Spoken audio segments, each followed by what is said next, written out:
Let's dive right in and get you connected to the internet using Wi-Fi on your Windows 11 device. It's easier than you think. First, navigate to your taskbar. That's the bar usually at the bottom of your screen in the bottom right corner. You'll see a set of icons near the clock. Look for the Wi-Fi icon, which looks like a series of curved lines. It might also be a world icon. If you aren't connected, click that icon to open the Quick Settings panel.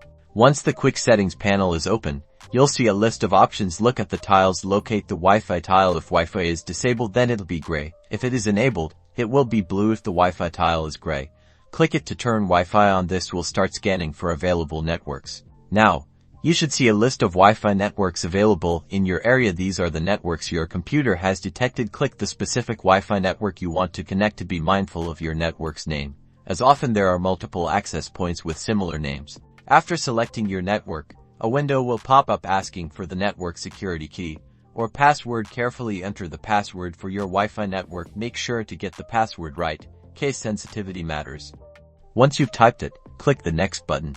Windows 11 will now try to connect to your selected Wi-Fi network. If the password was correct, you should see a confirmation message or no longer see a prompt. Go back to taskbar where the Wi-Fi icon is. It may say connected, displaying multiple curves to show the strength, depending on the signal.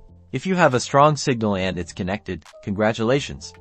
You can now browse the internet, check your email, or do whatever you need to do online. If you're having problems, double check the password and make sure your router is working, and you should be set.